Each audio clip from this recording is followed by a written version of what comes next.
Hey, what's going on, y'all? Hopefully you can hear me okay. Mr. Phil Strickland of NPSC Entertainment out here for HJ Blackmen's League of Extraordinary Gentlemen, Season 1, Episode 4. We're happy to have you all here joining us, watching us, wherever you're at. We actually had a great podcast earlier today with NPSC Entertainment. Right now, let me pull up my buddy, my confidant, my homeboy, Notarius. Let me see what's up. Let me see what's up. Yeah, Mr. Notarius, there. can you hear me? Yeah, yeah, I can hear you.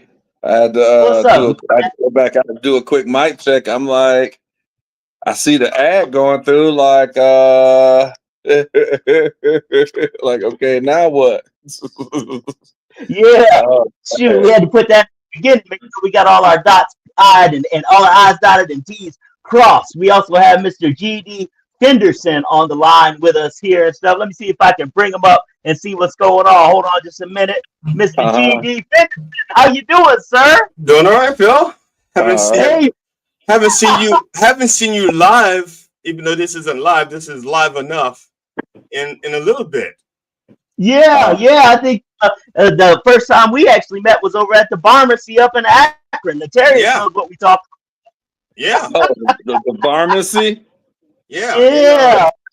Yeah, all That's good. better, man. All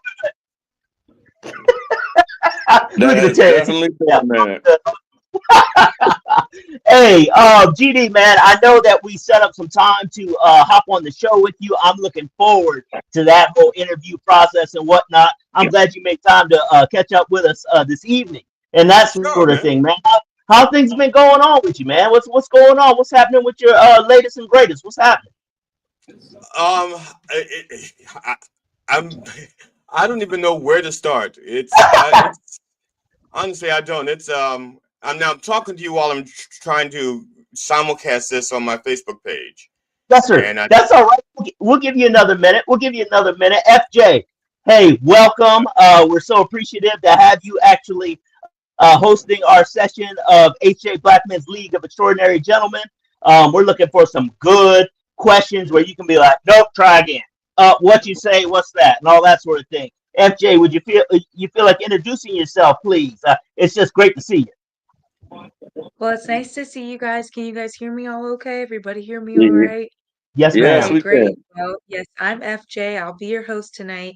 I'm just going to be going over a couple questions with you guys, kind of an interview type style. If you need a second to think about some of the questions, feel free to say pass and I'll come back to you. But again, this is more just kind of your personal insight, kind of where you are with different things.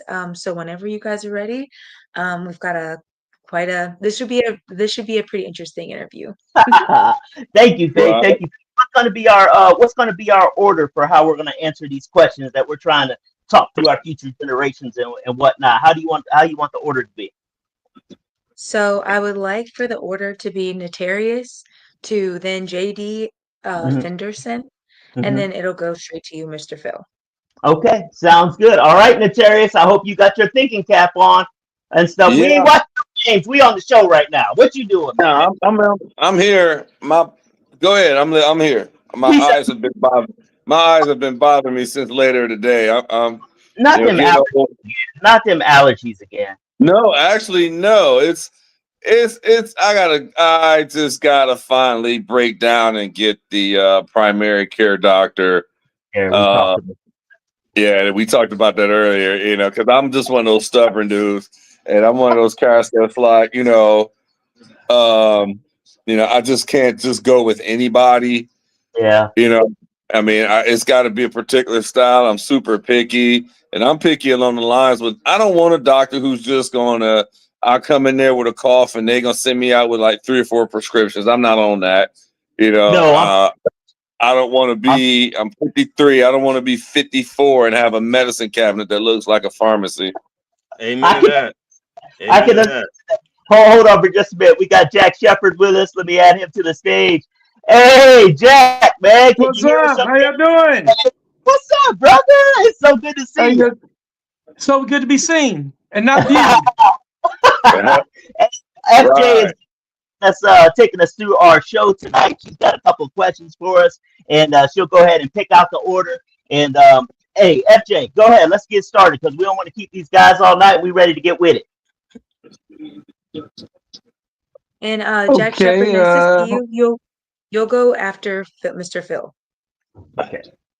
We've got like a little Who's Mr. order Phil? going on. Natarius to JD Fenderson to Oh, that Mr. dude? Phil Oh, okay. and to Jack. So All our right. first question, this podcast this month is, as you guys know, it's Black History Month. So a couple of these questions are kind of along those lines. But to start, I would like to ask you guys, what does Black History Month mean to you personally? And to start, we'll go ahead with Natarius. What does it mean to me? Well, let me start it this way.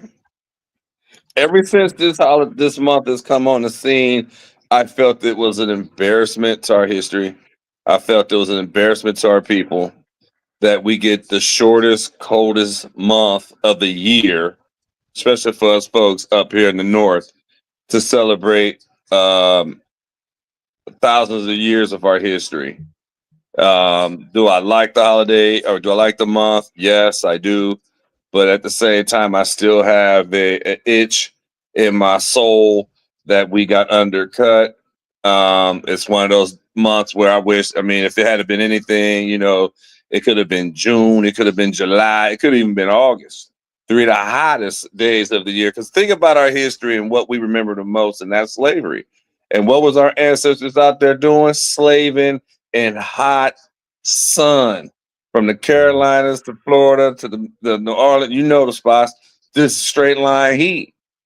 So give us our hot months. I mean, yeah, we would be barbecuing constantly, I bet you.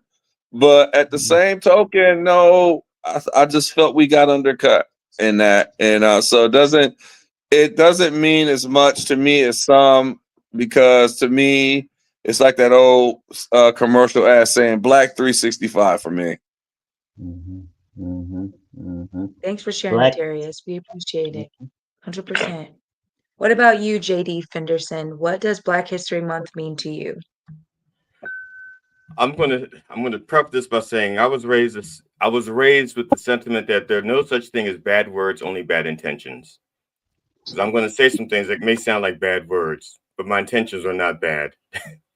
I do not believe that Black History Month is turning out to accomplish what it was supposed to accomplish.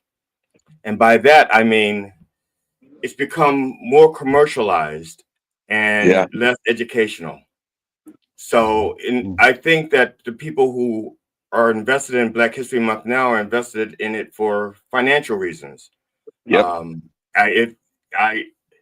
As a comedian, one of my bits is that the same stuff that you can sell in January and March, they sell in February. They just blackenize it so that they can incorporate it. So you could buy in January, March is just a condom, but in February it's the Wilt Chamberlain condom. Guard your post like a champion.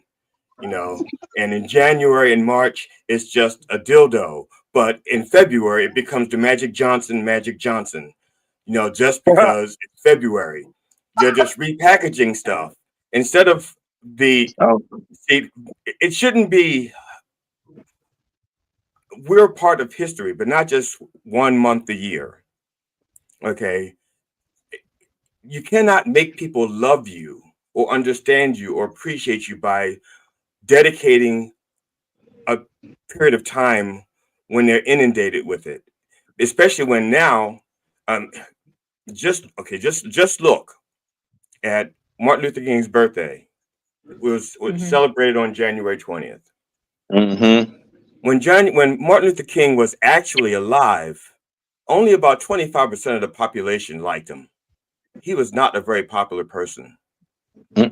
Now, so many decades after his death, the number one racist in the country, let's call him Donald Trump, just so we have a name for him. I don't know his actual name, but let's call him Donald Trump. I would have called him the Dorito dictator. Okay, the Dorito dictator. That's a good handle for him. He is even like doing racist things and trying to do it in the name of Martin Luther King and saying like he would like this because we're trying to get rid of people looking at the color of your skin and just the content of your character as long as your character is contented to be white. See, that's why he's getting rid of all the DE, and they don't even understand what DEI is. DEI is not about race. It doesn't say darkies, and Ethiopians and Indians. No, DEI is what is for inclusivity. Inclusivity. There you go. So it's disabled people. It's people who didn't get a good shake at life in some parts. So February, like I said, February I think started out well. I think it was well intentioned.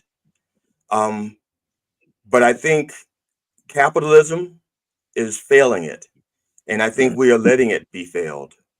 Yep.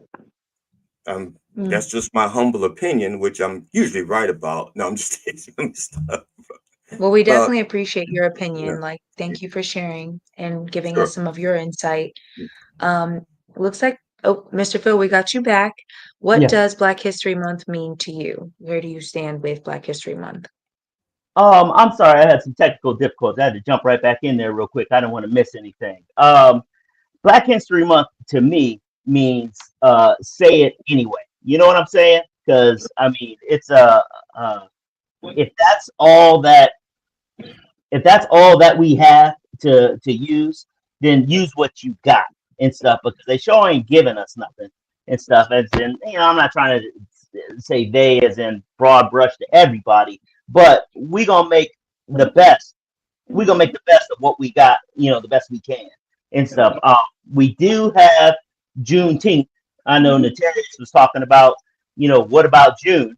But we got the one day in June, I suppose. That's that. But other than that, to be able to remind ourselves of where we've come from and whose shoulders we stand on, we gonna say what we're gonna say, whether they like to hear it or not and stuff. That's the long and short of it for me. Hopefully my audio's not too messed up or anything. Is we good? No, we hear you clear. Okay, good. So yeah, that's my answer on that one, FJ. I appreciate you asking it. Yep, thank you for your opinion. What about you, Mr. Jack Shepard? What does Black History Month mean to you? Well, actually, in a world that we live in right now, where they're trying to wipe us off the face of this whole damn country, first of all, let's put it this way. Okay, we talked about the fact that, okay, we all know it's the shortest month, it's the coldest month. We know that. They have always strategically done holidays and stuff in a fuckery way. Let's be real. Let's go to this one. Christmas. Okay. Jesus was not born in December, but it fits what they want because it's the end of the month. That's why you get your Black Friday, because they're trying to get back in the black by making everything, on sale. Because the whole Christmas thing, which is goofy as hell when you think about it, because when you really get right down to it, you trying to make everybody December 25th spend all kind of money, knowing rent and mortgages are due the next month right now, right there, the 1st of January. But that was to create the control. The Black History Month, I'm all for it. But yes, they did give us the shortest, coldest month because they're always trying to do us wrong. And like my man was talking about the fact that you got a president, I call him the Dorito dictator, or let's just be really, he's a dictator, but just take the tater off and just leave the first word. He's a dick. Yeah. And basically, this whole country at this point, he's trying to take us back. They say we repeat ourselves. This bastard is trying to make us repeat ourselves. He'll do it slowly. Okay, Black History Month. Well, it was too long. Now we're gonna go back to Black History Week. Everything he's trying to take it back. Mm-hmm. So don't let them take shit back from us. Not even Black History Month, because granted, it ain't no Black History Month. We made this damn country. This isn't Black History Month. Think about it. you know, all these people, all these years, like, oh, well, they just go back to Africa. Well, if we went back to Africa, what y'all got left? Mm-hmm. Yeah. I mean, there goes our back. Let's take everything. You know, they got that thing they do on Facebook. Oh, you got all these actors. You take them away, take one away, and everything they did. You be like, damn, I got to choose between Denzel and Morgan Freeman. Shit, I can't choose between that. But let's do it in a Black history. Let's do Black. Okay, white people, take Black people away right now and everything they fucking done. What do you have? You ain't got nothing. I'll wait for an answer. What do you have without Black people? Now, granted, sports is gone. The heart transfusion, the blood transfusion, gone. I mean, there's so much stuff we've done, and they keep trying to take it away from us. So Black History means a lot to me, but it's not once a month. It's not the shortest month. It's a lifetime. Yep. 100%. That's what it should be. 100%. Well, And thank if you, I can Jack. just add Thank you for your something, insight. if I can add something, to me, it's more important that whatever, doesn't matter what race you are, but if for Black people, it's more important that we live like we are our legacy and not just talk about it. That's one of the things I'm thinking about where it says February doesn't live up to it, because I'm not going to talk about like Black on Black crime, because crime happens where things are familiar. So Black on Black crime is not statistically much more worse than white on white crime or Asian on Asian crime. You know, it's going to happen where it's basically wherever the hell you are. Right. When you get to speaking on the Black on Black crime, that's just white media agenda to make it look like statistically speaking, it's just crime happens where you're familiar. When the mob was blowing each other up and killing people, they didn't say mob on mob crime. They didn't say that. No. They didn't call Italian on Italian crime. But they figured we put Black people in this little point to say that we're all bad. No, and let me add this. I wanted to add this with what Jack said on sports.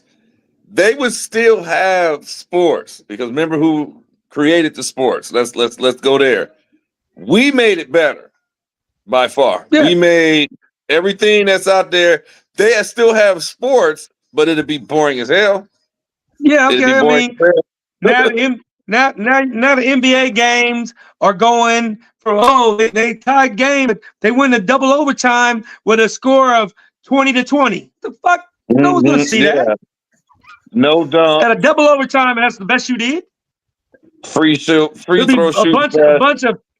Be a bunch of pickleball and shit like that. Ain't nobody gonna watch that. Although the fact, well, here you go. Take away all your Black boxers. What you got? Yeah.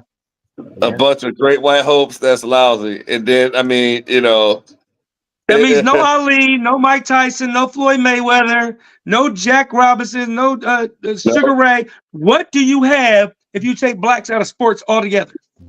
Let me say this. Now that since it just came into my thoughts. I should have came up with this sooner when you said it. You asked what would you have if you didn't have us? You would have lost to Hitler. Because people forget, and this is from my Air Force pride all day long, the Tuskegee Airmen are the reason why they did. We succeeded. We were the reason why they succeeded. Because the white boys, and I'll tell you this, I was told this through Black pilots, where I was stationed at, somewhere in the Tuskegee program. And they spoke just how they said it, showed it in the movie, on how the white pilots were always out glory seeking, medals and whatnot, and marks. And they changed the whole game plan to what they did, as far as staying still, holding their ground. And then when they threw their decoys at us, we didn't flinch. We stayed there. And then when them Germans came up on us, they go, oh, shit, them niggers are still there. It's basically how they said it. They did. Right.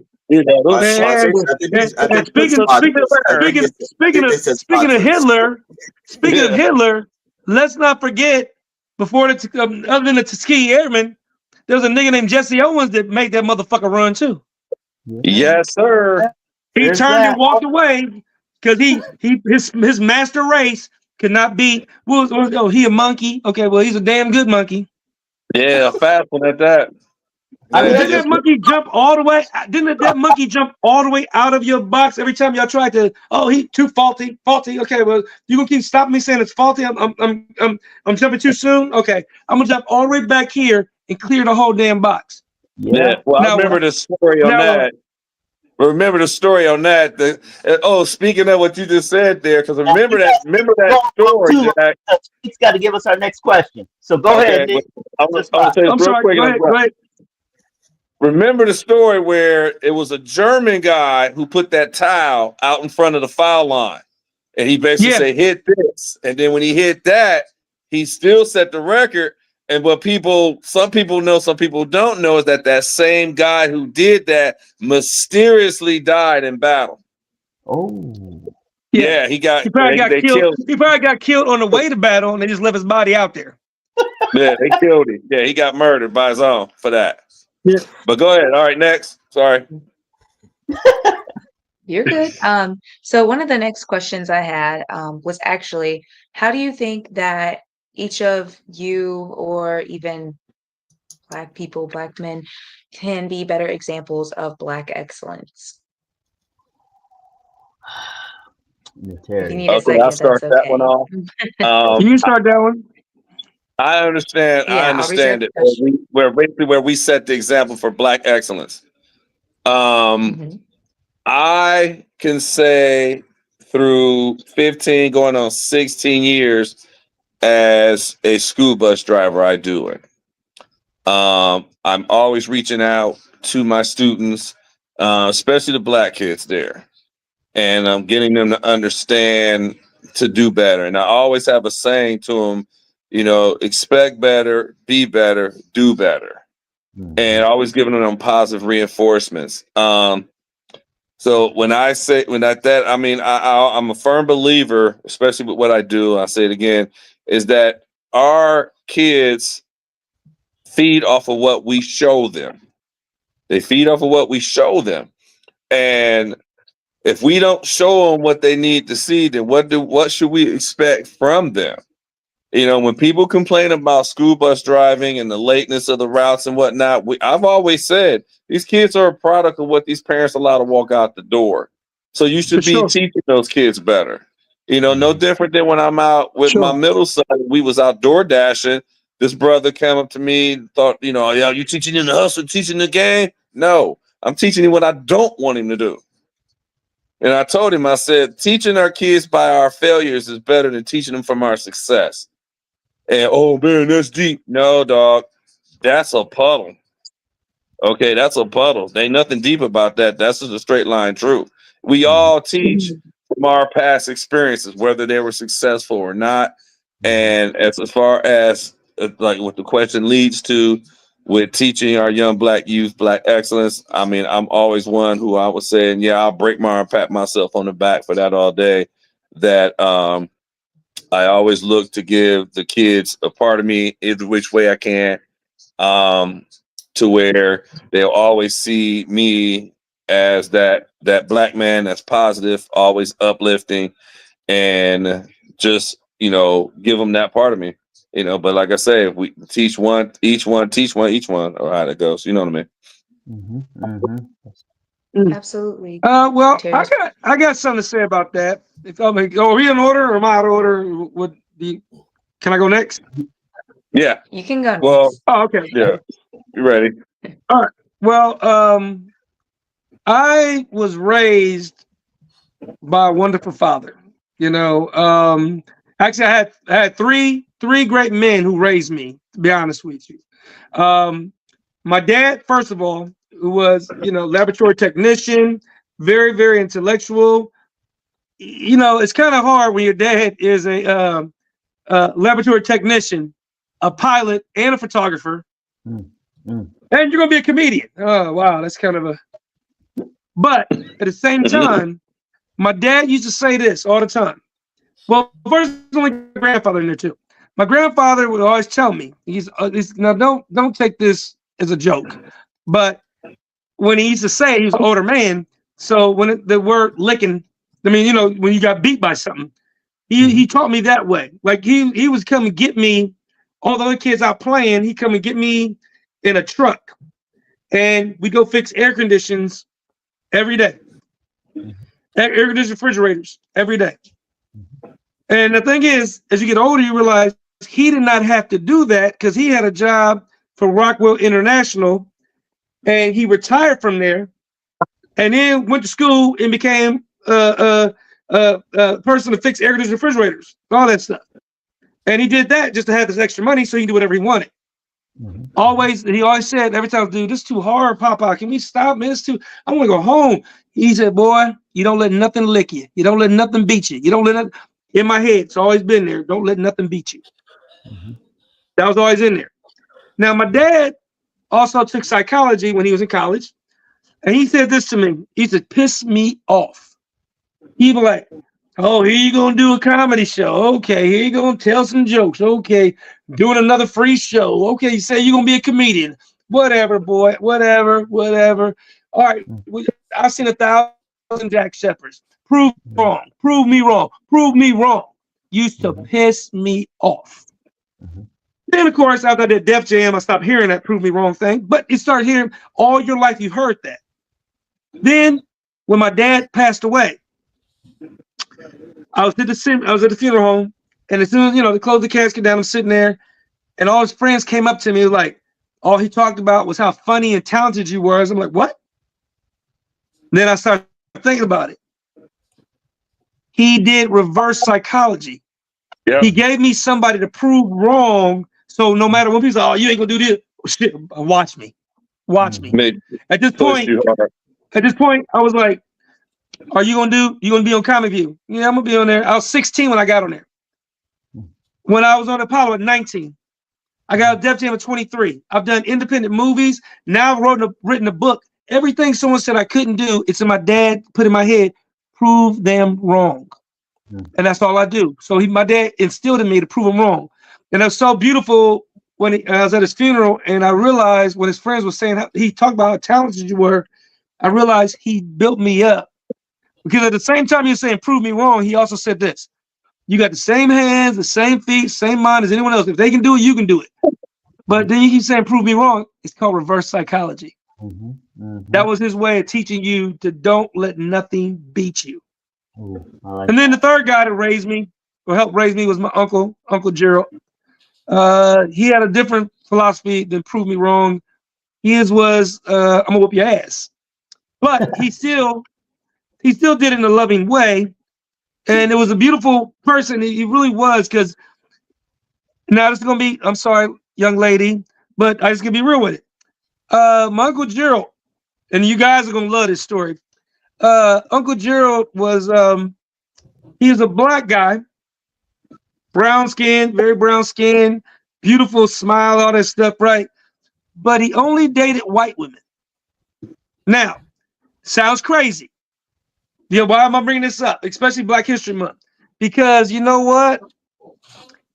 The fact that he was dating white women back in the 50s and 60s and dared you to say something about it, I was like, that's a real trooper right there. That's a badass man. And then watch this story. This was one that woke me up like, that was the dopest dude ever. One time he was on the campus and 5 white guys decided they was going to jump him because he was with his white girlfriend who later became an aunt of mine. And the thing is, they didn't realize that, okay, we're going to jump this black guy for being with a white girl. Okay. What you didn't know is not only was he in martial arts and he's a black belt, you didn't know that. You also didn't know he was a Vietnam vet. You also didn't know he was a fucking Marine. All 5 of y'all went to the hospital. He walked away. The idea is, these are the people I learned from to be who I am, and they made me strong, and I passed that stuff on to my kids too. The things that these 3 men have put in me. And I think it takes a strong man to make a strong man, and I want to pass that on to them, and hopefully it goes on to my grandson and goes on. So basically, the whole thing is, it is that teach one, you know, each one teach one, but it's the one we start. Charity starts at home. You teach your kids, and they teach their kids, and you keep it going. Keep it going. My kids are hearing shit that my dad said to me when I was 5. Mhm. Mhm. You know, so that's what I think as we got to keep things going further and moving forward. That's it. Mhm. I don't really have a Absolutely. joke for this stuff. Thank you It's just for the comic. I don't have no jokes for this. Real This talk, stuff. fellas. It's real talk. That's real talk. We just keep it FJ, real on this podcast. But you know what? You're But you all know what? good. But you know what? But you know what? But I will say this. So I gotta throw a joke in here. There's a new movie I'm working on right now. I'm not gonna say the name of it, but because I'm keeping it quiet. But I did a scene where I play my dad, and it was something he said to me, and I put it in a movie because it was so funny. And I was like, I'm so glad we filmed this scene already. But my grandson played me, and I played my dad. And he was supposed to be him back in school, and he's in kindergarten back in the 80s. And then he goes, so what you learned at school today, boy? He goes, Goldilocks and the 3 bears. And he's like, oh, figure they tell you about that Goldilocks white girl privilege. Mm-hmm. Yeah. You know, them same 3 black bears would have went to her house, they'd have made rugs out of them. Yeah. Yeah. Let me tell you something. Black bears matter, boy. Black bears matter. He said, now, let me tell you something. Now that wasn't what he said, but this is what my dad really said to me. Yeah. He said, you want to know a real story like that? There was a kitty cat. The kitty cat was minding his business, walking down the street. He crossed the railroad track. A train came by and boop, knocked off a piece of his tail.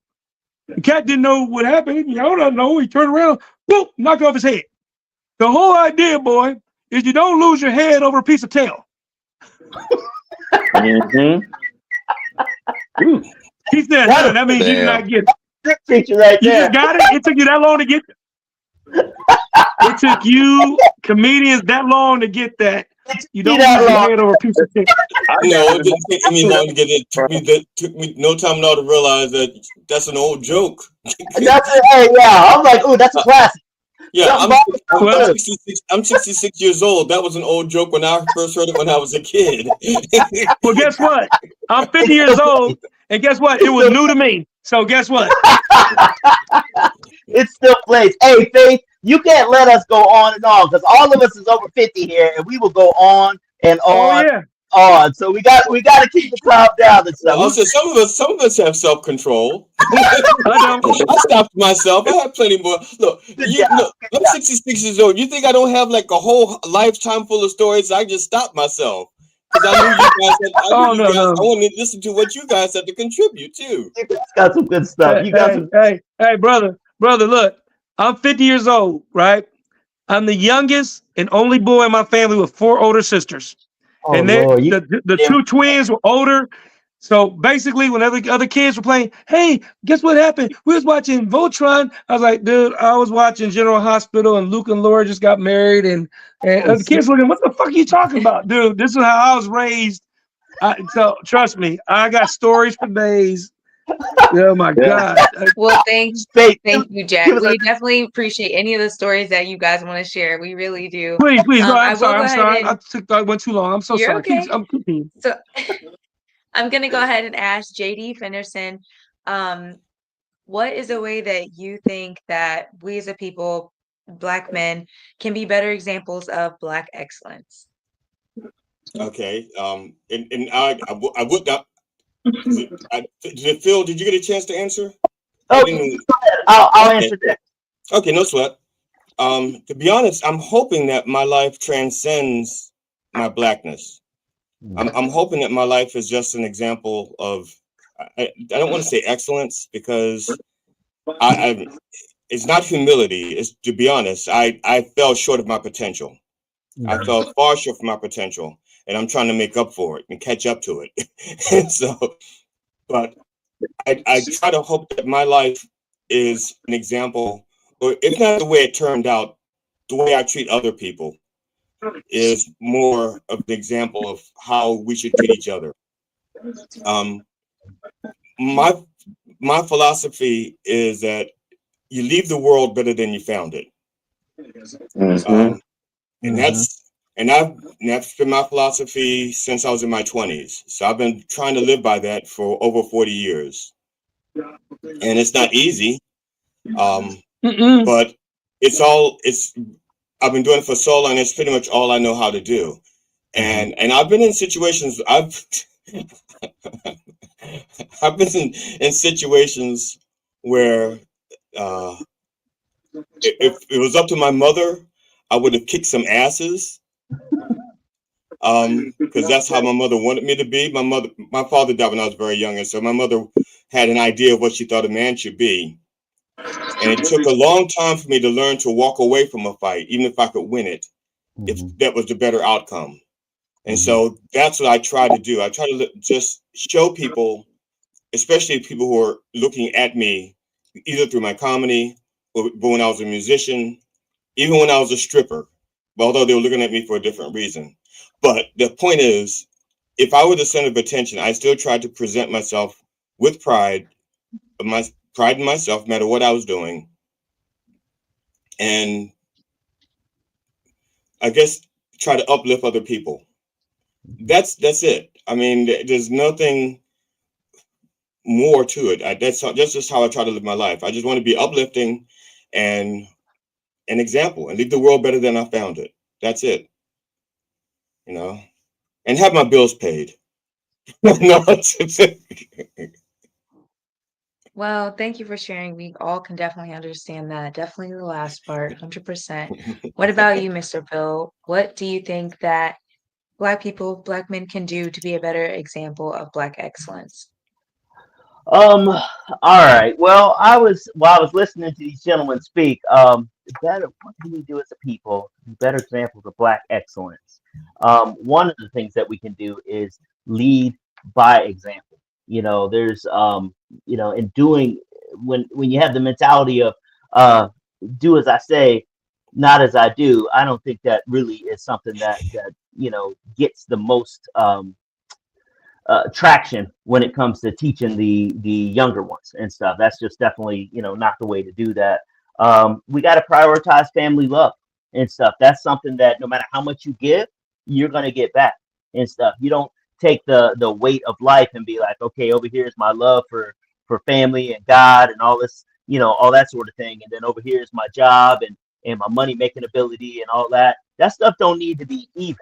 All right, you gotta prioritize what it is that you're trying to do. If you're trying to love and and have a godly lifestyle and all that sort of thing, and go from there. The greatest love you have is to lay your life down for your friends. But is what the Bible says. That's just what I go with and stuff. That's probably the better way to go about it. Although I am having a very hard time being slapped in the right cheek and then turning my left cheek to them and stuff from the standpoint of how our administration is going right now with the government, but I won't get into that. Also, nobody brags about coming from the suburbs or from a good upbringing and that sort of thing and stuff. And I think that's something that shouldn't be looked down upon.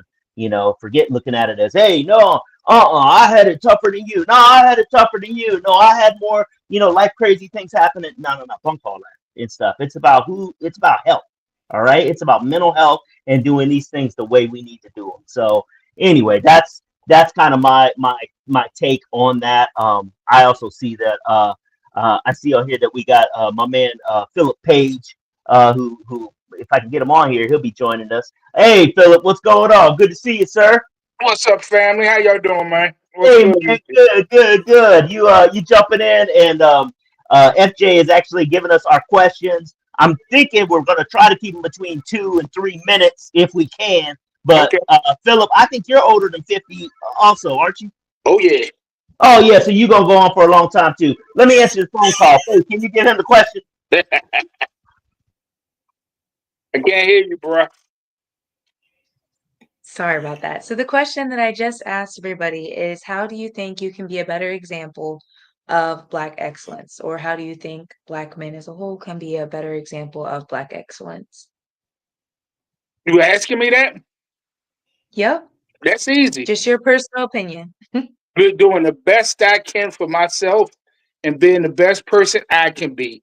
Can't affect nobody else. The only person I can affect is me. And if I do the best I can, I can, that's all I can do.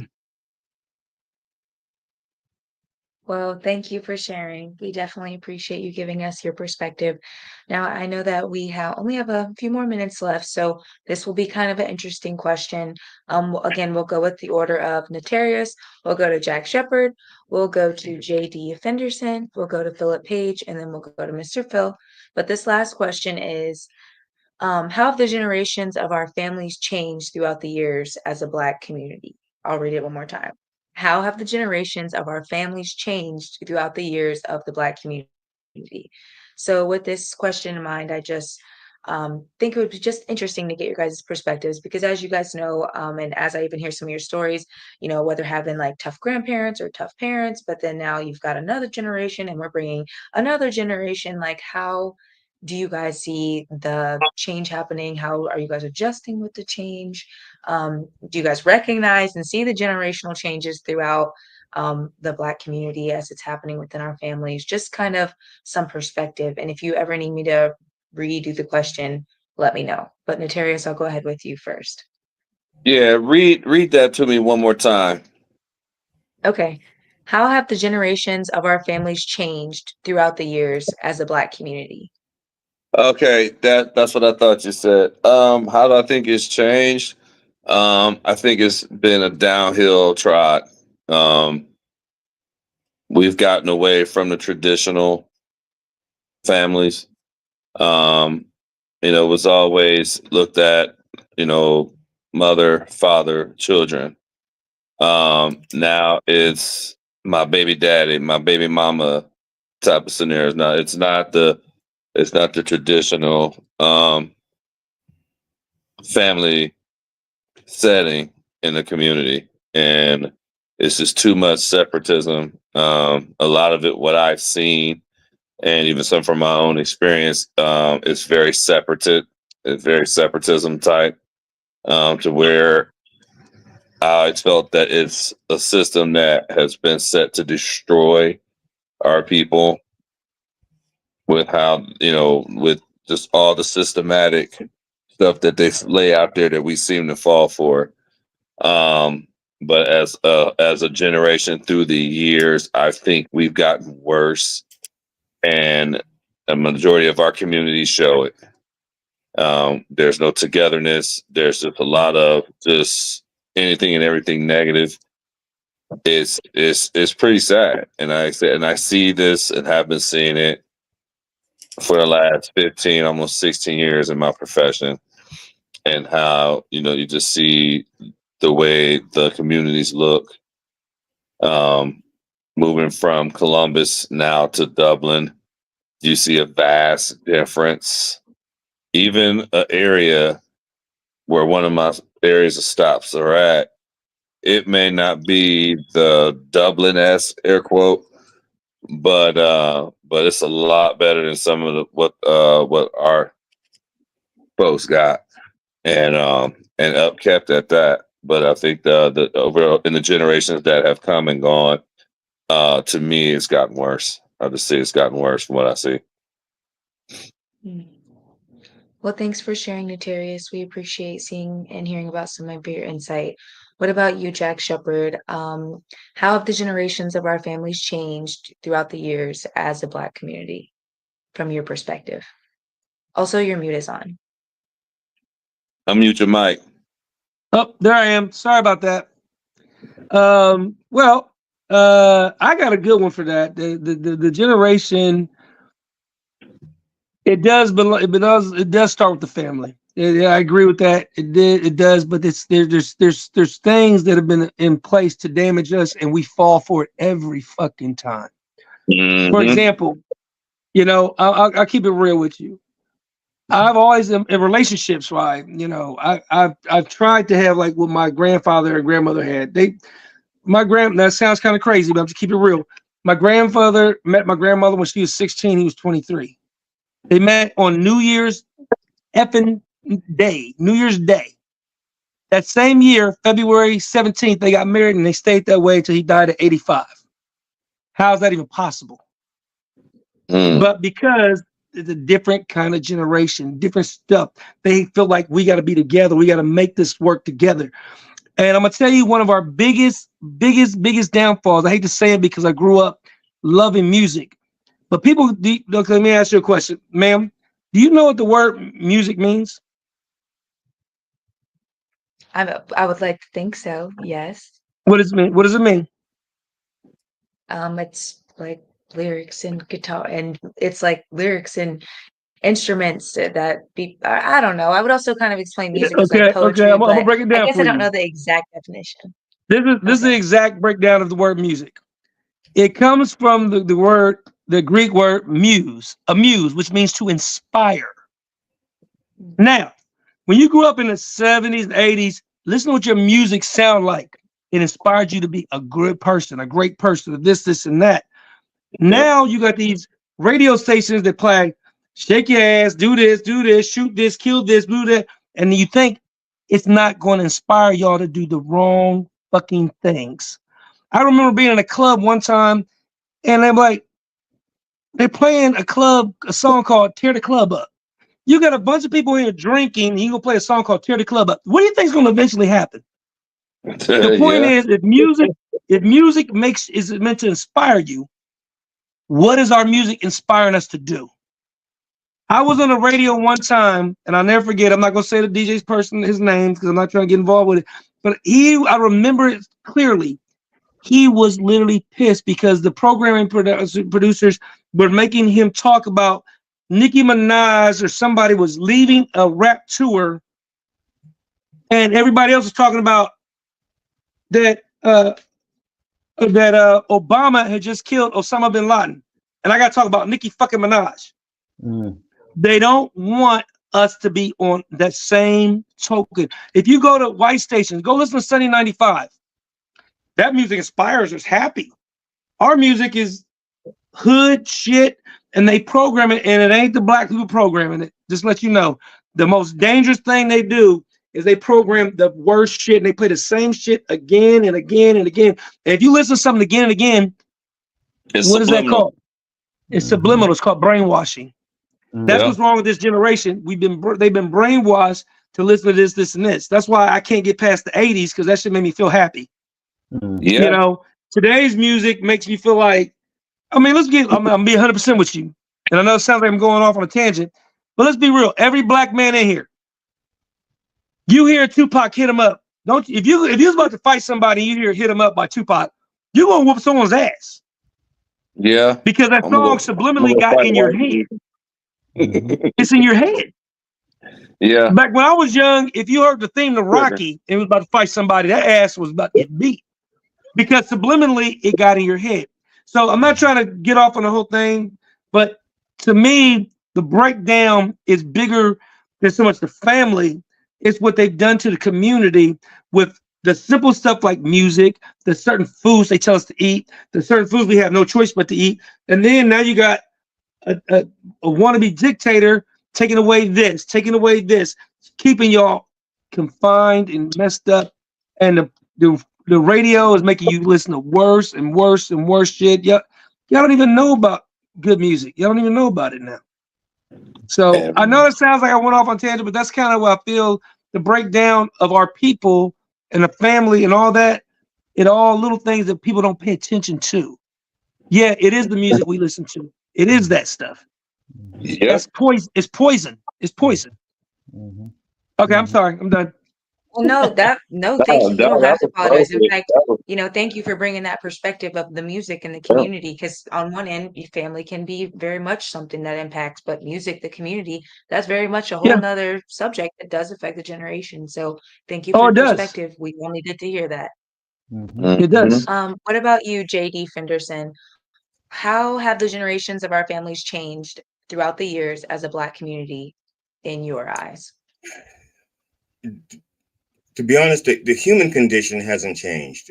Our basic needs of love, our basic needs of compassion, food, water, none of that's changed. The human condition remains the same. What has changed is the speed of information. Okay, before. Okay, I was not. I don't know any Tupac's music, and it's not just because I'm old. Okay, it's I just I before rap, there was a group called Last Poets, And if you're older, you probably know The Last Poets. That's the kind of stuff I grew up with, among other things. But that was like in my house. I used to listen to that a lot. I used to play that album, two of their albums. I think Douglas 3 and Douglas 7. I think it was. I used to listen to those a lot.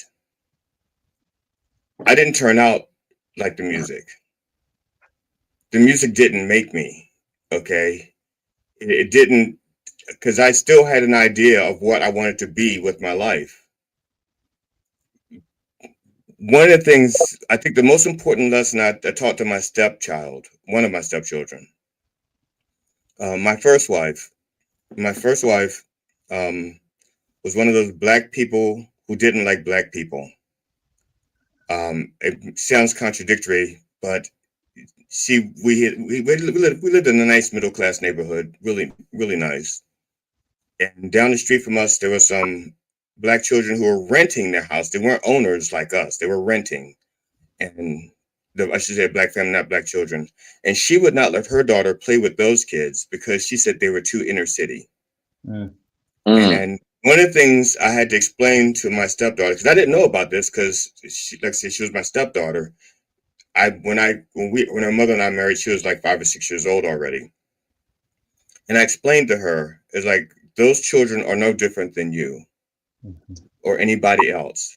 The only thing is that you have a choice. They don't know what their choices are. I'm showing you have a choice. And if you don't know you have a choice, you won't make a choice. You wait for things to happen and then you react. And you haven't made a decision. You just will end up in a situation. You know you can make a decision. They don't know that. And then I said to her, like, they don't know. They've never been to a mountain. They don't know what mountains are. They've never been to the ocean. They don't know what the ocean is. So they can't choose to live next to something they don't know exists. And then my stepdaughter says, Dad, I've never been to a mountain. And so the next weekend, I took her to the mountains just so she could see the mountains. And because Maryland has beautiful mountains. And then I decided, now you have a choice. You understand. You can live in this neighborhood. You can live in that neighborhood. You can aspire to live to something else. I think one of the problems that we have in our society today, like I said, the human condition hasn't changed, but information has, and the way we receive it. I think most people today most youth are living what's called what I call a midlife crisis. Not the midlife crisis where you get older and you say, oh shit, I need a Corvette because my dick don't work. No, I mean a midlife crisis. Midlife crisis, I mean, okay, 80% of life is boring. Probably 90% of life is boring. It's just time just goes by and nothing interesting happens. That's life.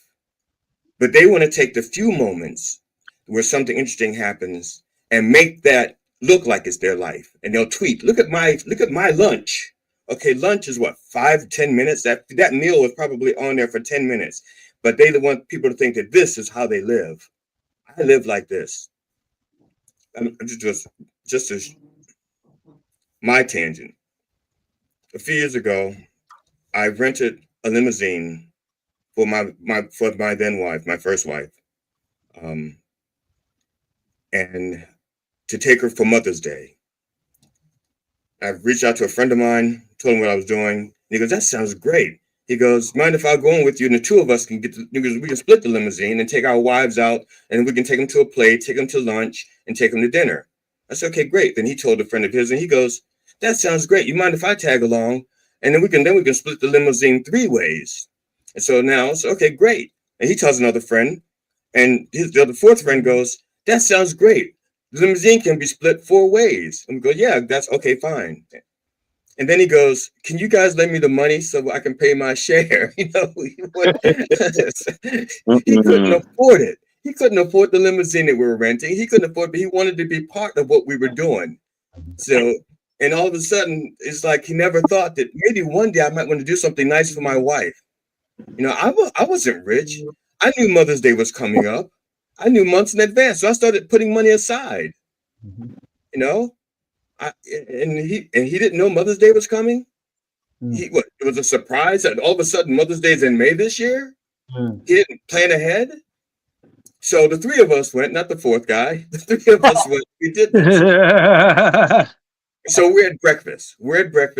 And the limousine comes to pick us up because we lived at 3 different houses. So we decided we'd go to breakfast at one place and have the limousine pick us up there and take us to the show in Washington, D.C. We lived in Baltimore. We went to the Kennedy Center for a show. We went to Inner Harbor for dinner, and we were just in the limousine. And I mean a big fucking limousine. Mm-hmm.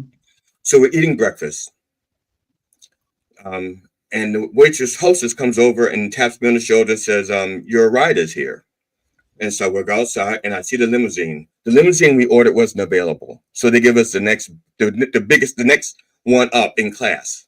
Mm-hmm. So now we have a 4-axled limousine. Okay, big fucking thing. The only thing that was missing was the pool. And since it was Mother's Day, we weren't dressed for a pool anyway. So we go inside and I said, guys, you're not going to believe this. We go out, I take them out and we see the car. They say, holy shit. Big white stretch limo. We go back inside, we get our wives, we pay our checks, and we go outside and there are people taking selfies next to our limousine. Like it's their limousine. They're going, no, like, and they want everybody to think that this is how they live. And it's not how they live. They're not happy with their own life. So they create a midlife crisis. You know, it's like, okay, this is the lie I want you to think I'm living. Because I never lived the life that I want to. Okay, we weren't rich, but we knew times were coming. We knew we had to plan ahead, so we planned ahead. Okay, people want things too much instantaneously. They don't want to look ahead. Okay, that's probably how we got Trump for president this time around. We already had him once. They knew what he was about, but it just got worse. Biden was trying to do things slow and right. Okay, yeah, maybe too slow, like Merrick Garland, motherfucker. But no, sorry. My point is, I'm sorry. My point is that the human condition hasn't changed. It's just we have changed, and the speed information is coming to us faster than we can process it. We were never meant to have things that's happened to us this fast. It just wasn't meant to happen like that. And the only people that benefits are the rich people who control the information. It keeps us in confusion. It keeps us divided. It keeps us fighting amongst ourselves. You know, we need to teach the young people how to slow things down in their head and how to, if they're not living the life that they want, then find a way to have that life. Don't lie about it. Don't live in an illusion. You know, start with loving yourself where you are right now. If you're, that's what the fuck is wrong with Elon Musk, okay? Elon Musk is the richest man in the world, and he's so fucking miserable that he has to make everybody else miserable. You know who you didn't see? You know who you didn't see behind Donald Trump? Richard Branson. Motherfucker, so rich. When that stuff was going down, he's like water skiing with naked women. Okay, he's just enjoying his money. He's enjoying his life. He's not trying to make everybody else miserable. He's not trying to take over the world. That's what's wrong with them. And the people who hold these billionaires up on a pedestal because they want to be billionaires, that's not what makes you happy. What makes you happy is loving yourself and your family. Yes. You can't do that. All the money in the world is not going to make you happy. You're just going to be a miserable prick like Elon Musk and those other bastards. I'm sorry, I went too long. And no. Speak it. Yeah, I'm enjoying this too. Yeah, here at the MPSC Entertainment Podcast, we like for everybody to keep it real. So we appreciate you bringing that aspect of the social media and the quickness of. That's definitely something that this generation definitely struggles with, is the wanting immediate and wanting to also show off things that they're not actively working hard for, or that's theirs. That's a very good point. So we definitely appreciate you bringing that perspective. Okay, I'm going to be real then. So I'm going to keep it real, Jack. This green screen is only because I didn't clean up the rest of my office. That worked out just fine for us. So Philip Page, I'm going to go ahead and move on to you. I just got this message from Phil, and it says Phil starts any minute now. I'm like, I can't clean up my office. Green screen. Philip Page, you said, Faith. Is that who you said? Yes. No, I'm sorry. No, yes, Mr. Phil. Page, You I'm going to go ahead said and that. ask I you got the message, and I'm like, holy shit. And I looked at my wife and go, I'll be right back. No, I won't be right back. I'm gonna get on this StreamYard thing real quick. And I went to my office. I said, "Oh man, that guy's I'm smooth. He's glad got you that could little figure it all out. GD." Like, no, GD. This just happens to be in the computer. I didn't have time to clean up my office. Same with y'all. Think like a slob because I No, you don't. did good, brother. You did good. You did good. Faith, you said continuing though. It's Philip Page, right? Because Philip GD. Page, and I'm gonna re-ask the question. So, Okay. how have generations of our families changed throughout the years as a Black community in your eyes, from your insight? There's no wrong answers. Just give us what you are thinking. Tell us what you're thinking. Okay, what I'm thinking is that as the Black community, we've sacrificed our sacrificed our goals and aspirations for an illusion. Uh, what I mean by that is, we've seen all this other stuff going on around us that we inspire to have, but what in the process of having all that stuff, we've lost ourselves. Okay. And what I mean by that is we are no longer our brother's keepers. We are no longer our family's keepers. We are no longer our community's keepers. I mean, y'all don't know me. Okay, I'm in Washington, D.C. Phil Strickland knows me. I'm in an organization. I'm part of an organization called Streetline. And what we do is work with the community to combat gun violence and all that stuff that's going on in our streets. So I see this every day. And with that being said, what we don't do is we've lost the ability and the will to communicate. We don't communicate no more. We we don't interact anymore. We don't um we don't raise each other up anymore. We don't go out and, you know, look for we don't go out into our community and I'm real serious about this. We are in a time right now with this guy in office where we're going to have to do that more because nobody's coming to save us but us right now. So, with that being said, I mean, we're going to have to start dealing with our communities at a grassroots level. Okay. We're going to have to start being interactive with our kids. We're going to have to start being interactive with our families.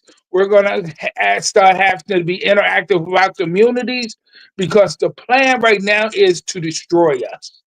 Okay. And if we don't do these things, that's exactly what's going to happen. I mean, I'm going to be as frank as I can.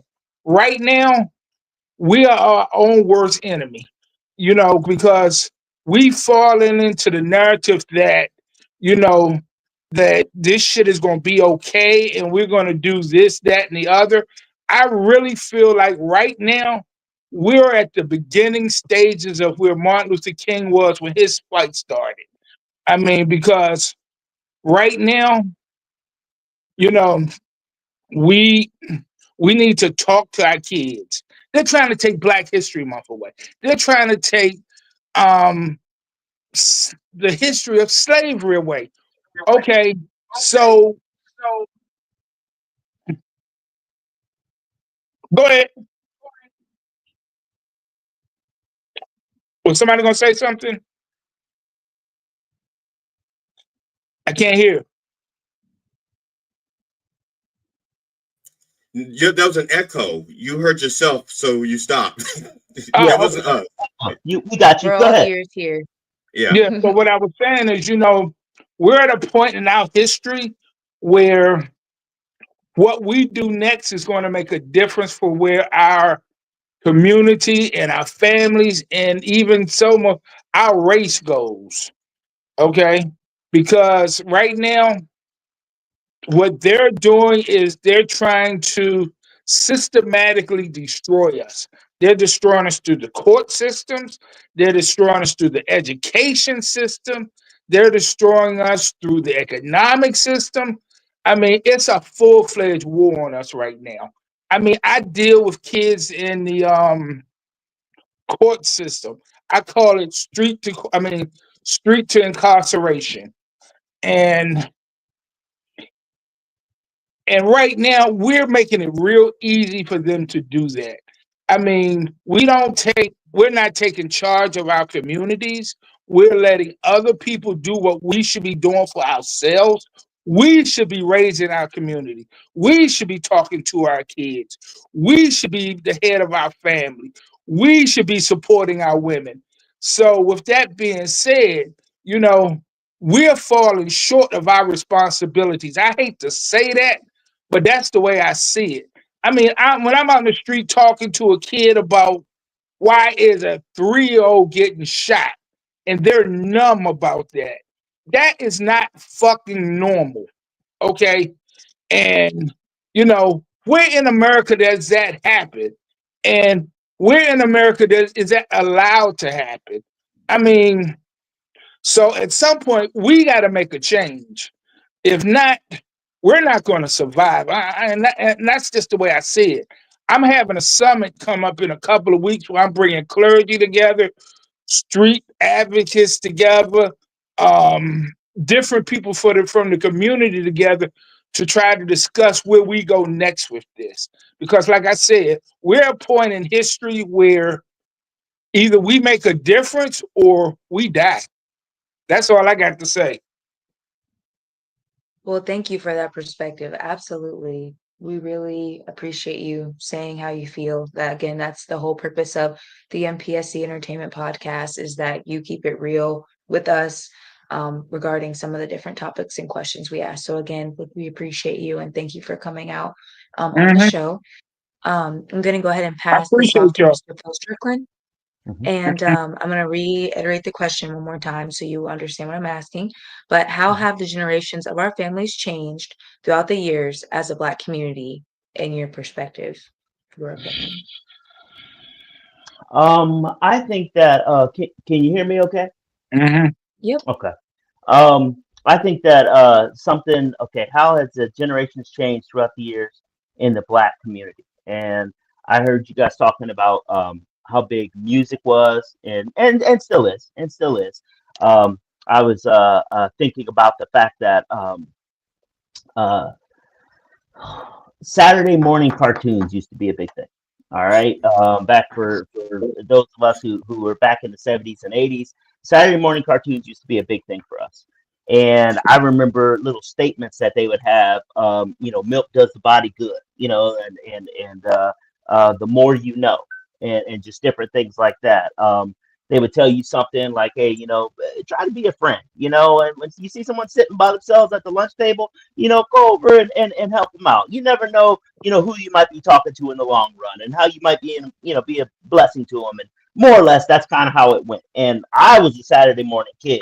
My parents were like, look, we're going to get you some cornflakes and stuff, some Cheerios and what have you and all that, because it got less sugar. And I'm like, not after I'm done with it. I'd be talking about, you got to scrape the bottom of the bowl and this is some mountain sugar on the bottom. I'm like, amen, Lord. I didn't know at age 50 I'd be dealing with diabetes. But anyway, so we got that. You had the ABC after school specials and stuff that would come on, and it would talk about, whatever was going on, and someone who was trying to make it on a team, or their parents got divorced, or they lost a good dog, or whatever the case may be. But you had these things that would teach you more from a character standpoint, and those things were designed and done on purpose. Now, we weren't in a lot of those things as a community and stuff. It was more, the homogeneous nuclear family of the suburbs and stereotypically the white folk and stuff, but they still had good ideas, and that's kind of what we were reared on, when it came to our entertainment, if you will. So looking at all that and stuff, what I have come to find out is, one, we're not the recipients of that type of instruction anymore unless we are actually talking about it. And the attention of our youngers that's coming up is going more towards social media and games and all these different things and stuff, which I remember when and you guys too, I'm sure, when what was it? The game with the drive-in and San Andreas and Dungeons and Dragons. this guy. It was like where they would steal cars and Grand Theft Auto? Grand Theft Auto. Theft Auto. I remember when that came out, and I remember hearing the different sides of it and stuff. But the parents that were a little bit more felt like they were a little bit more aware and knew better. They'd be like, "Look, my kid's not looking at that. I don't understand why it's okay to beat up somebody in this, and that's just too much. And I'm not doing that. And I'm not here to argue that either way. My whole thing was." I didn't know how to even look at that. And I had 2 daughters and stuff. And me and my wife were together. We're trying to make things happen. And I'm thinking, you know what? We just ain't gonna have cable TV. We just gonna, hey, you can get something from the library. Let me check it. Yeah, that's okay. Go on and watch, Snoopy Come Home or whatever it is they were gonna get, Rugrats and all that sort of thing. I say all that to say this. What I found the most helpful, especially in the tough times when it starts to feel hopeless, which is kind of how it starts to feel now with our tangerine president and all that. I'm just like, what are you doing?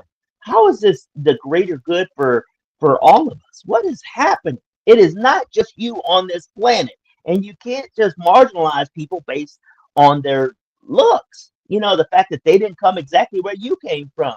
You might, if you was playing football, you'd be happy that you have different size people, because some people are built to throw the ball, some people are built to juke and catch the ball, run fast. Some people are built for the line, some people are built to serve water. Either way, everybody's on the team, and so it's like, look, you don't want to just have a whole bunch of, a whole bunch of linemen and stuff, because that's not going to be helpful for the overall game.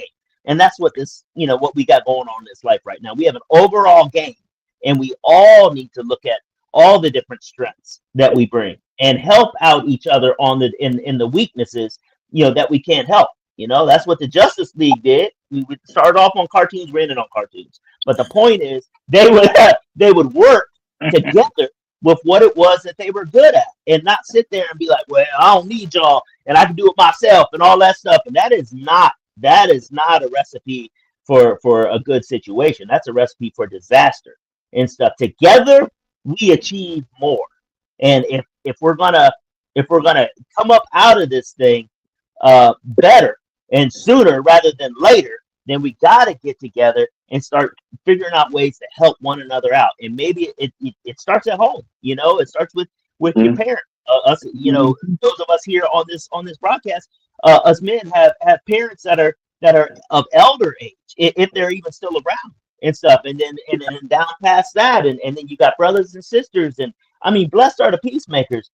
I have never found that statement to be a lie out of the Bible.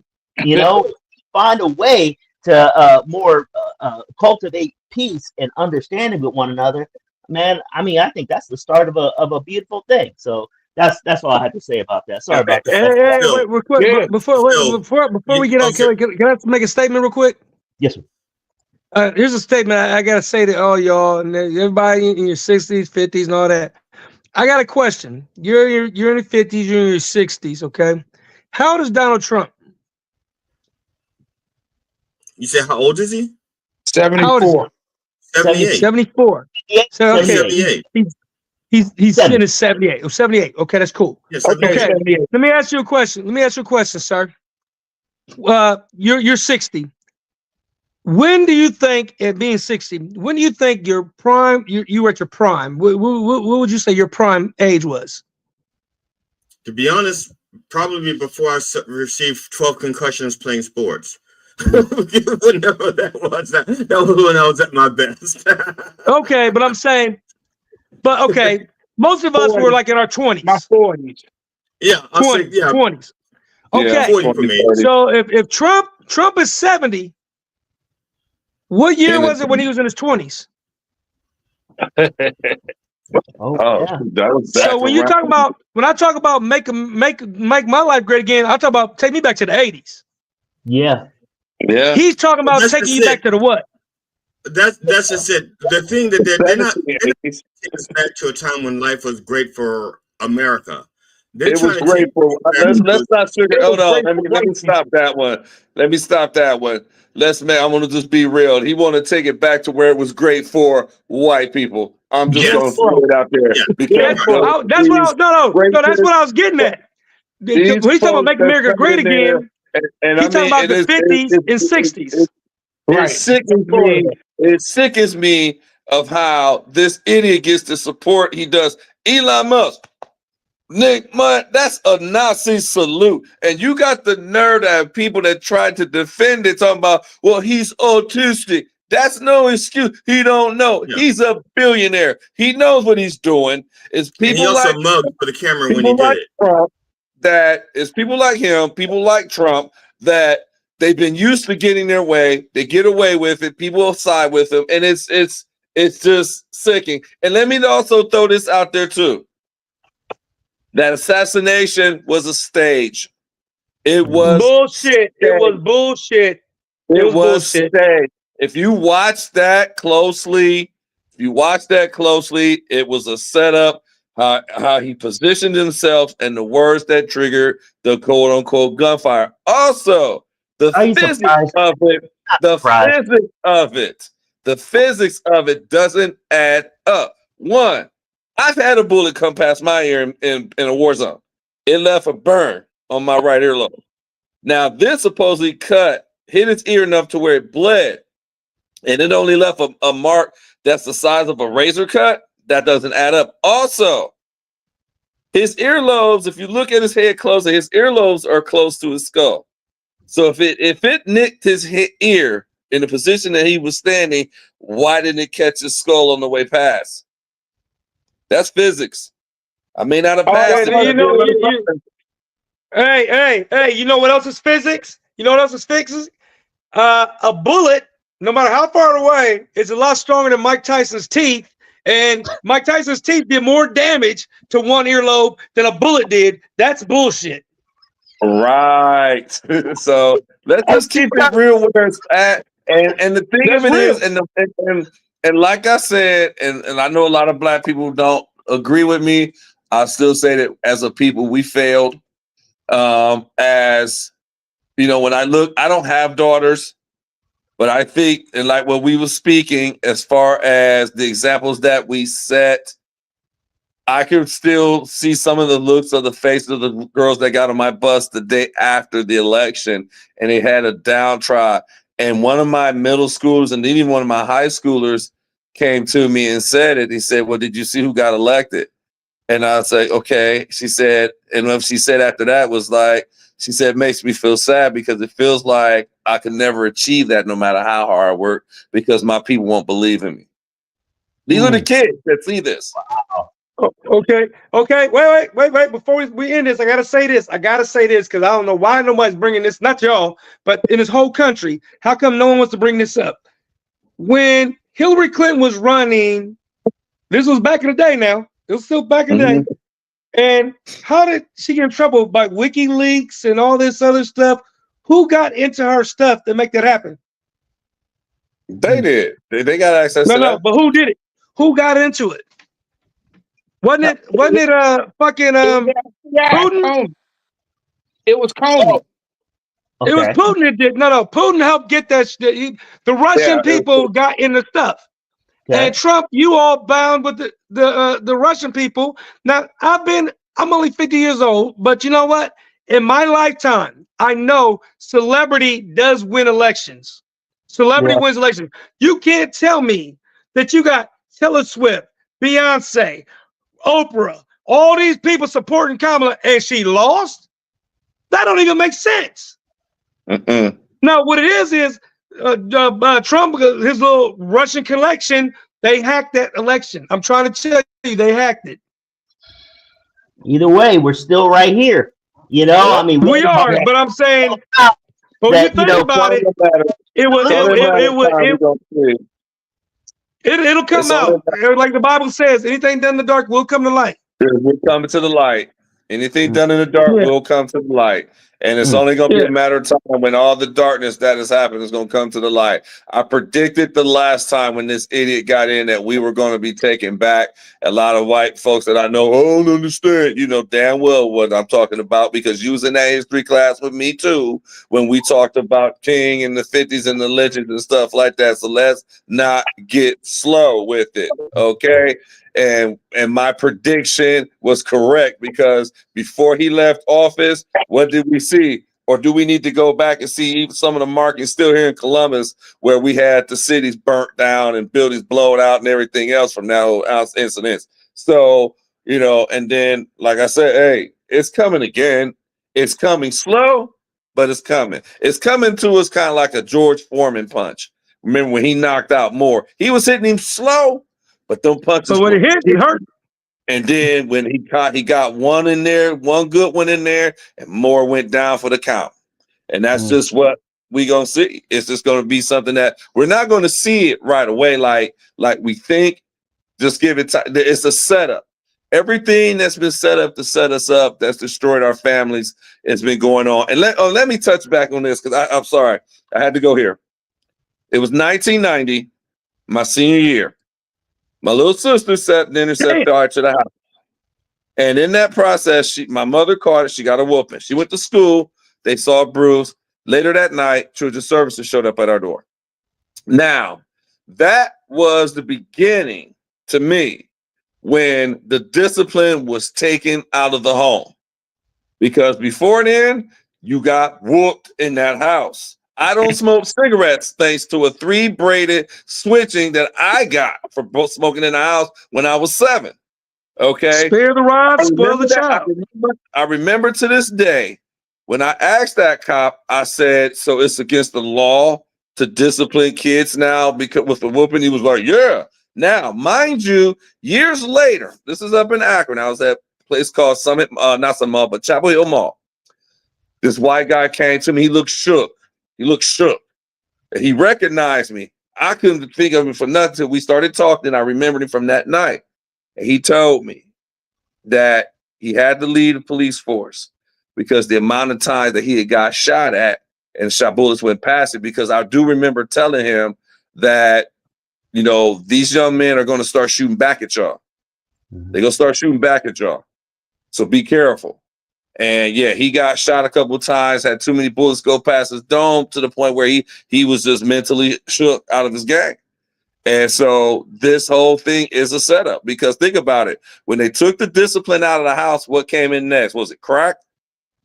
I mean, they just piece by piece take things out of home. And here's the thing that gets me. As Black people, we don't stand. They took prayer out of school. We don't stand to fight on anything. We let these people tell us how to freak to raise our house. And I mean, when I'm a single dad, but I told my son's teachers and principals, if you got a problem with this boy, you come get me. Don't call their mama. You come get me and give me a room. And when they come out, they different. Because I let my boys know, you're not going to disrespect my daddy's name. You're not. But they took all the key pieces out that we had that had our households better. So when you ask the question as far as the generations and how we've come from then to now, we've gotten worse because we don't have the disciplinary structure that we once had, because I firmly believe that during that time frame we was on the rise and they took the rug right up from under us and we sat by and we let it happen. We sat by. It's like what Bob Marley says. How long should they kill our prophets while we stand aside and look? We can't continue to stand aside. We can't continue to stand to the side and keep looking. We got to get in the fight.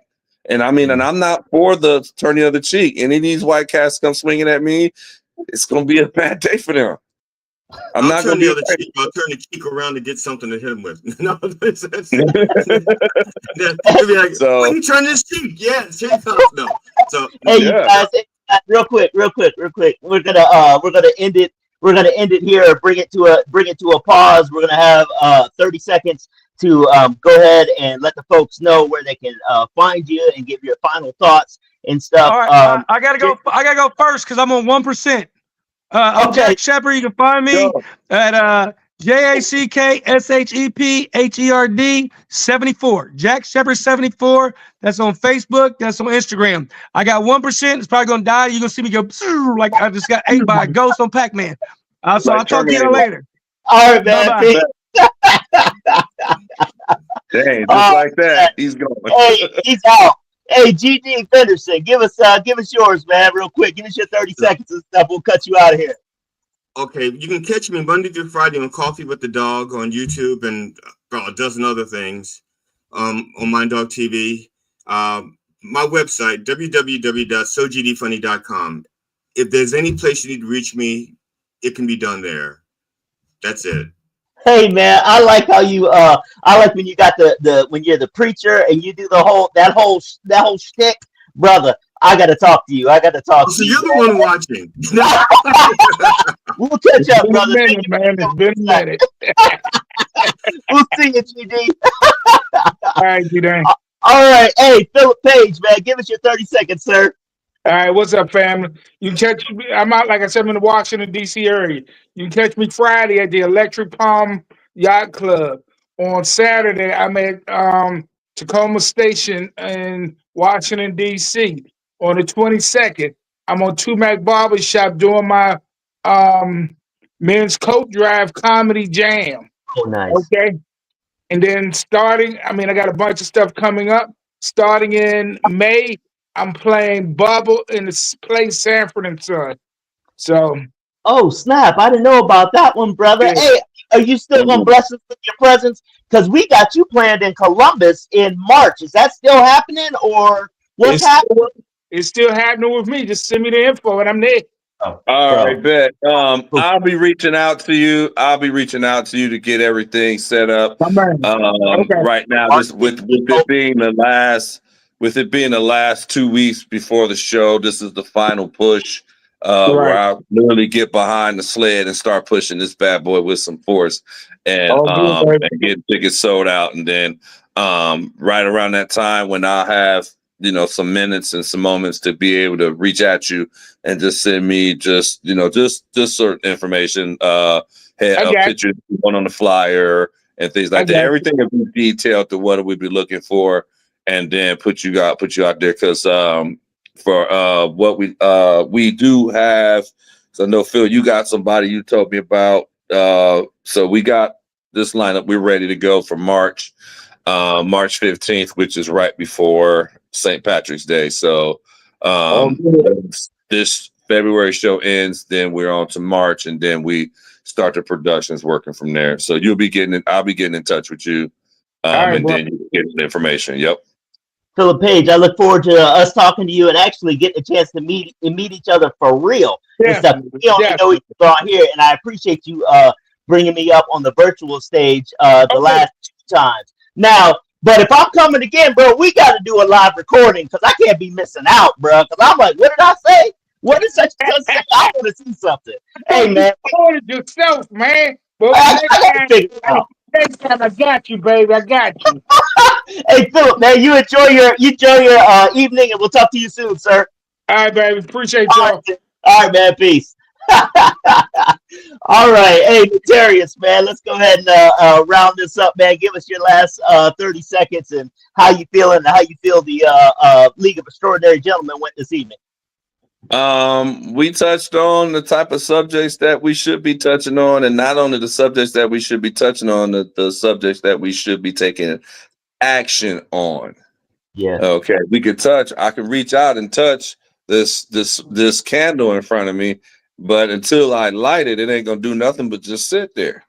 Preach it. So, we got to start doing some action. And I mean, and I listen to the folks, and like Jack was saying, how the radio misinfluenced folks. And I'll just call it like I see it. Straight Talk Live comes on at 7 a.m. on Sunday mornings from 7 to 9. Mm-hmm. And the brainwashing that they put out there was impeccable. And I mean, to where you had Black folks that was calling in and how they just trashed Obama and uplifted Trump. I'm like, are you serious? And so, and I get so sick and tired of hearing black folks talk about Obama like, what did he do for the hood? Like, okay, you muckluck, what do you do in the hood? Okay, let's just bring it real. I'm that guy. You know, I just get sick and tired of my people in the way that they conduct themselves in a lot of ways, you know, and it just in how we are so easily fooled by the devil constantly. And then when the devil's plan take hold, then we're sitting there wondering, well, what happened? Well, guess what? You are the one who put that there. It's no different than these white faces on social media. All of a sudden they got bold. Guy come at me today because I made a comment on this other guy's line and I didn't say anything off the cuff. I just simply said that, you know, I basically said what I said on it as far as, you know, when they was talking about everything. I said, well, wait until the things that he's doing affects you, you know, and then I mentioned some things about how when Obama took over from Bush nearly had us on Great Depression numbers and so on and so forth. So this idiot comes back in there talking about how the Great Depression would have quit. Like, you know, what are you, drunk? You know, what was, you know, like, okay, then I had to fire. Well, basically, when it's all said and done, he assumed that I got all my information off CNN. Well, I had to fire it back and let him know, okay, you know, I worked at the state house here in downtown Columbus as a Republican. Okay, I worked as a Republican. I didn't work on the Democratic side. I worked on the Republican side because I wanted to hear it from over there. And I went on to let him know that, you know, basically when you assume, you make an ass quotation mark out of you quotation marks, not me quotation mark. That's why they call it assume. He hasn't responded back, and I don't think he will, because I made my point and made my point valid. You know, these folks have gotten bold out here. Yeah. And it's like, you know, I'm glad I found a place that me and the wife gonna end up moving into. It's a quiet, tucked away spot just around the corner for me, and that's just how I like it. Because I don't want to be. I'm going to be out, but I'm going to be in. Because I really don't want to be out in society with these idiots, these MAGA hats floating around, and they're out in force, and they're going to get bold. And think about this: the president released 1,500 people who defecated this nation's capital. People don't even get the fact that people that were working that day have died due to suicide from the stress that attack caused. And people just seem to look the other way. You know, how is it that you will tell us, well, they'll say stuff to us about character. Well, what about this guy's character? He grabbing women by the crotch. Okay, he's a pathological liar. You know, he has no respect for nobody but himself. He just does what he wants to do, say what he wants to say, and he knows that he's got the redneck following, which are some of the most feeble-minded people out there, like the lady who was defending Elon Musk, talking about, my heart goes out to you. And I'm like, well, first off, that's your left hand on your right side. What are you touching? Lung? You on the wrong side, lady. And she wasn't the only one that did it. Left hand, what side? Where your heart at? You an alien? I mean, make it make sense. So I mean, these are the people that are like that, you know. And then Beyonce wins the country album of the year. Shocker of all shockers. I didn't even remember her even having said album out. Plus, I don't listen to country music. I don't listen to today's music, let alone country. But to hear the faces out there, white faces, well, okay, it's a disgrace to country music. Like, well, hold on. Back it up. Because a lot of y'all's music you got from us. Playing the banjo. Country music, period. It came from us. So remember where you got your stuff from. Okay, while you talking. You know, and so, and just like what Jack was saying, if you take us away, what do you got left? They don't even have music, to be honest. They might have classical, but they ain't gonna have no drums. They ain't gonna have no good guitars. I mean, everything they got, they copy. You know, I'll be the type of person where, look, we'll take Elvis from you too, since he stole our stuff. Him, the Beatles, Rolling Stones. Shoot, we even take Justin Bieber. You know what I'm saying? I mean, make it real. You know, it's the audacity. You know, or I say it like I've always said it, and this was one of my favorite movie quotes in Remember the Titans. When they were at 2-a-days, now 3-a-days. And it was a scene with Bertier and I forget the brother's name, characters in there, Julius, when they had that little talk. And when Julius said, I'm going to wear myself out for the team. He said, what team? He said, no, I'm going to do such and so, and I'm going to get mine. And then Bertier was like, well, that's a bad attitude to have. And then Julius said my favorite quote, attitude reflects leadership, Captain. Oh, And he couldn't say nothing. So I say all that to say this is that the attitude of his followers is the attitude that the president give off is the attitude of his followers. They feel that they can be assholes and it's okay. And when you pardon that many people from that attack, I think that was the insult on American history by every stretch of the word imaginable, that they defecated on what's normally basically holy ground, if you will, and get pardoned. And then we allow a guy who has not one but 30 felonies get elected. And I'm like, where is y'all's brain at? And so it just baffles me that with everything that's going on, and especially with the pardoning, those folks feel they can get away with anything now. Yeah. Because he insinuated all that.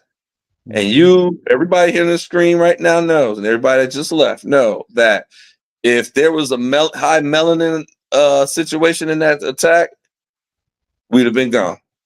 And folks still try to defend and say, well, he didn't insinuate the attack. Okay, it's just like when you said that it wasn't 1 million black men at the Million Man March. Because I remember, because I was there. And the one thing I told one of the guys that was on my team, I was on the rowing team, I told him, I said, you know why the media told you that? It's because there was no violence. If we had stormed the Capitol and burned DC to the ground, it would have been 1 million of us then, I bet you. 1 million black men burned down DC. Yeah, it's 1 million of us then, but it wasn't 1 million of us because it was positive.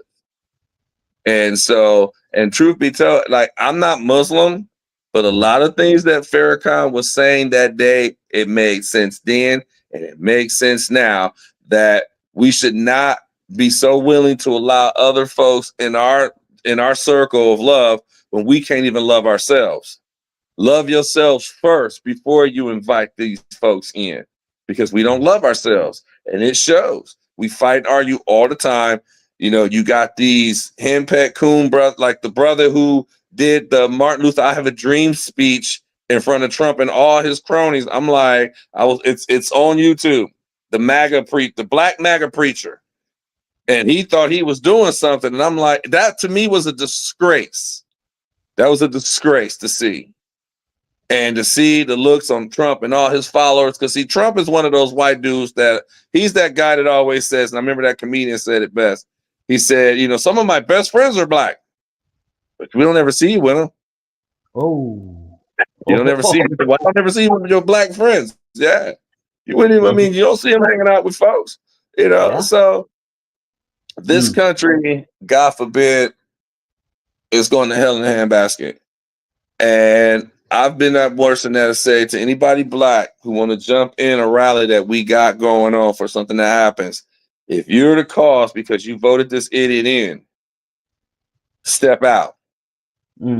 Step out. And matter of fact, give your skin tone to that white dude over there that's jumping in with us, because he earned it.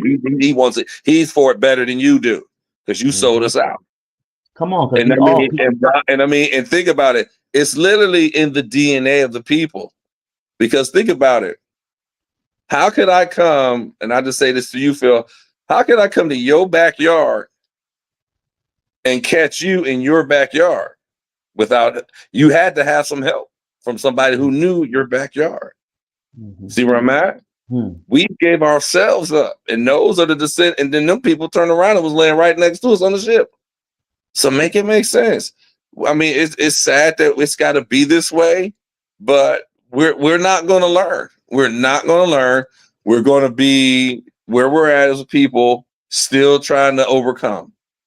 How we've been singing "We Shall Overcome" for so long, and every time we think we're about to overcome, we fall backwards. And I firmly believe still that if we had a voted comparison, we would have took another step forward as a people, because not only do we have another black face in there, but we got a black woman in there. Yeah. So I don't care to hear these brothers talking about, oh, she is Indian. Okay. And her daddy where? He's Jamaican. Well, he's What's Jamaican. Okay. Do you forget slavery? Jamaicans ain't nothing but the brothers and sisters that went south. They went the wrong way. They didn't follow the North Star. They followed something else. And by the time they looked up, they saw water. Like, whoa, it.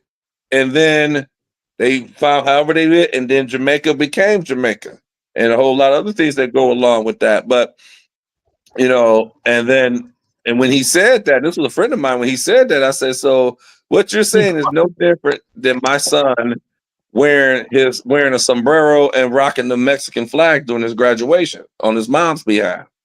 I know he black. He know he black. So let's end it there." So we as the people, we got a long way to go. I just feel sorry for the next generation. And I hope my family name and generation stays over in England with my son, to be truthful. I don't want him to come back here and live. This country's going to hell in a handbasket. I'd rather just see him set up roots over there, get his brothers, and they all just start the family name over there in England, as far as I'm concerned. That's it for me. Well, sorry, Faith, I went on too long. You're okay. It was interesting. You're all good. I'm just glad that I think tonight was a really successful podcast along with our topic. So again, just like I appreciate y'all and everybody else just keeping it real, because as you guys said, that's like one of your key things with the podcast is everybody just keeping it real. So And I think before we get out of here, I want to take our focus to the upcoming show. Yes. I think I left it on the what you call it, the polo string. Yes, sir. One of the guys that's been a regular at our show, he's in landscaping, and I told him, I said, be at the show, bring your business cards, and I'll write up a card for Jack to read to promote him. Okay. And in essence, you can even use that to put that on your own personal website when we basically prop it up.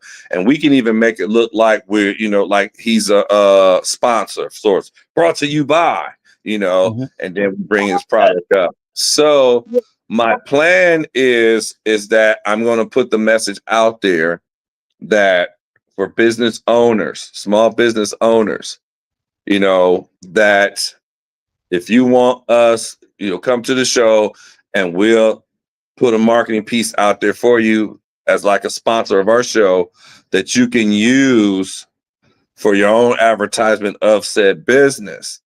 Come on. The catch is this. You either coming in live or you go get us on live stream. Yep. Because basically you're paying for that little piece. So that's going to be the thing. And then I think we want to stop at about 6. We don't want to go too deep. We'll stop at around 6 because we get a whole lot of them. We'd be spending more time doing advertisement than we would be doing a show. So, we want to stop at, I would just say 5. And so basically, we can set it up there to where we put the word out to say, if you have a small business, we invite you to our show, whether you come to see us live or see us on the live stream, but see us and give up information on your business and we'll put a wording out there to put your business out there in the air. Let folks know that we are broadcasting live on YouTube. We've been well over 500 viewers. So that means over 500 viewing people will see a promotion of your product out there. And we will even give you an insert of the clip that we're going to put out there for you, for your business, so you can put it up on your line and help you even sell your business even more. What do y'all think? And that's good. That's us helping each other. I mean, many hands make light work, and we have said that before. So once again, even we're at the end of the podcast today, absolutely, I love that, and I like the whole group ticket thing, but we won't even get into that right now. We'll talk about that afterwards. Natarius, is there anything else you want to add before we let you get out of here and get some sleep for them bad kids tomorrow? Well, one, my kids ain't bad. I got them in check. I got one kid that's got to sweep up the back of the bus, but other than that, it's basically just, that was one thing I wanted to bring out since we got everybody here, like right here, right now, so we can, so that all bodies can go in and do it. And Faith, being that you got the youngest, strongest mind in the game here, you know, I would basically, no, hold on, Phil. Okay. I want to basically lean it to you, because you do have that fresh 21st century way of putting it there to where we can reach the people. So we all put our hand in it and we all create it. And then, you know, as long as we keep it team, we still gotta, we gonna grow this bigger than we can imagine. And like I told your dad, you know, I told him, I got a feeling that something big is on the horizon. We're still live on the podcast. Hold on, man. We got some more talking. I mean, if people watching it, let them see it. If people watching it, let them see it. Let them see it. Let them see it, because you might have people. You can have people that can be watching us right now.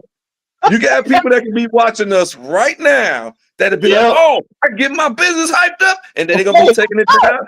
And if we get some emails or some information from out of the blue, we know why. Hey, man, and I appreciate how you think, brother. I appreciate how you think. Before we get started on anything else, I'm gonna let you get your rest so you can boss around the kid that's got to sweep up the bus. No, I mean, I'll tell you, man. I drive for Dublin, man. These kids ain't tough. Man, get some rest. Man. I appreciate you all here, man. I'll talk to you. I'll talk to you afterwards. All right. All right. Oh, wait. One more thing. February 8th. Remember, what's his name? Paradigm or Paragon? The wrestler? He's gonna be wrestling in Columbus this weekend. I kicked it over to you, and I think I'm down. I think we might be able to make that happen and stuff. Again, I'd like to go check that out. I love to go check that out. It's different, but I love to go check that out. So we'll talk about that on that later. We'll talk about on Polo. But we got everything we needed out there, and it's like I said, people still watch. For those any eyes that are still watching it, and you got a business out there that you want us to promote, check us out, because you can either stream us online or stream us online to see it, or you can come in live and see it. And if you live to see it, we gonna even put the camera on you. Thank you, Natarius. I appreciate it, man. I appreciate how you do it, man. Get some rest. I will talk to you later on. All right, man. Yep. See you, man. Oh man, well, FJ, we finished another show, and I tell you what, I don't know how you put up with being the virtual assistant to me, as opposed to having all 4 or 5 of us. Man, us 50-plus-year-olds, we go on and on in a good way. Hey, we make it work. We definitely make it work. And at the end of the day, you know, I just feel like our topics, the things people are saying, just necessary. So again, for anybody that's been a part of the show and moving forward, like, we're always happy to have you, and I'm always happy to host. So, you know, this is what we do. Thank you. We will hopefully see you again next month if you're available and stuff, because the guys actually seem to say more and stuff when you actually sit down and explain it to them and whatnot. I know it's easier for them to talk. You know, she's purdy. Yeah, her mom might have something to do with that. We won't even get into all that. Anyway, you enjoy your evening. Thank you, young lady, and I will talk to you soon. That sounds good. Bye. Bye-bye. All right, y'all. Well, that concludes our show. I appreciate those of you who stayed around watching. We are out there just, we're just trying to talk. The whole objective of this is to put those thoughts together, almost like the barber shop. That was like the only place that we could really get our words out when it came to our culture and our men and stuff. But to actually be able to sit down and kind of go over things and talk about stuff and just iron sharpens iron mentality. Come on. How is that bad for anybody? So we appreciate you all. Our next upcoming show can be, you can get tickets at MPSC Entertainment LLC.com. Just look up the upcoming shows right there, and we're good to go and stuff. We are good to go. Y'all be someone's answer to prayer, and don't grow weary and well doing. All right, we'll talk to you. Stay out of trouble. Peace.